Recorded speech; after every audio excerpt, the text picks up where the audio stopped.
3 signs you're at the final stage before a breakthrough. There's a moment in every transformation where the darkness feels thicker than it ever has. Not because you're lost, but because you're close. The final stage before a breakthrough is not peace, it's war. And if you're here, it's because you're on the edge of something vast. But first, it will try to break you. 1. You feel completely alone, even when surrounded by people. There's a specific kind of silence that enters your life before everything changes. You begin to withdraw, not out of sadness, but instinct. You stop explaining yourself. You stop defending your values, because you realize no one else can carry this weight for you. Epictetus once said, "It is impossible for a man to learn what he thinks he already knows," and most of the world still thinks it knows, still clings to illusions, but not you. The isolation you're feeling is not punishment, it's purification. It's the stripping away of shallow connections, mindless habits, and emotional noise. What you're left with is the rawness of self. And only in this silence do you meet the person you were meant to become. We've all felt it. The cold stares when we pull away. The invisible walls that grow when we choose discipline over distraction. But here's the truth. You're not alone. You're just not like them anymore. 2.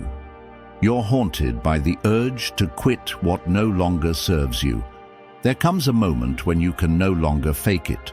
Not in conversations, not in your career, not in your habits, not even in your inner world. You begin to feel sick at the thought of staying the same, sick of chasing what others told you to chase, sick of lying to yourself just to belong.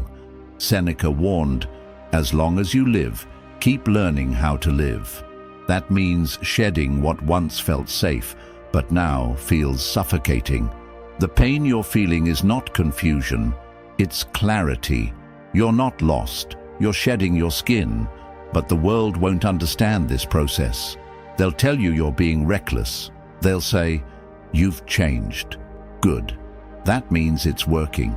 Growth is the most terrifying form of rebellion because it forces you to abandon identities you've outgrown and walk into a future no one can predict.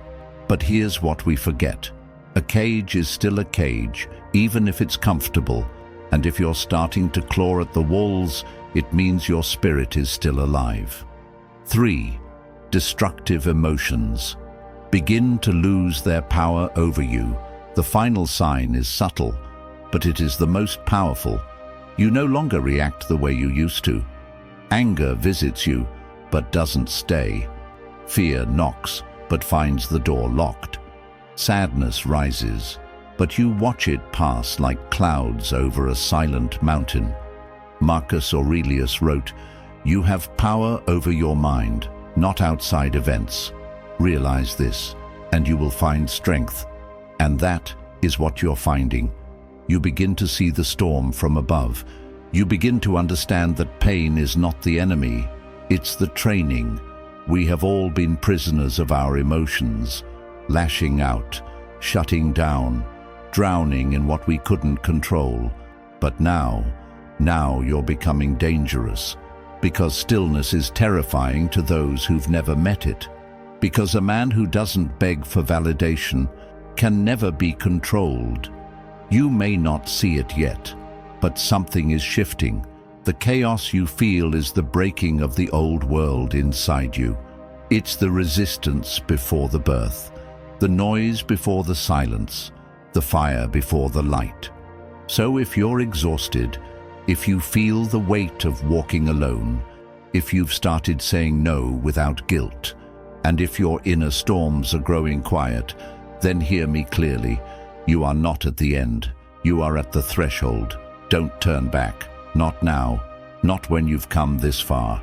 Let them call you cold. Let them call you distant. Let them say you've changed, because one day they'll call you unbreakable. And when that day comes, you'll realize you didn't break. You broke through. Let them sleep. We rise. If this message found you in the shadows, it wasn't by accident. Some of us weren't made to follow the noise. We were made to endure, to rise quietly, to master the war within.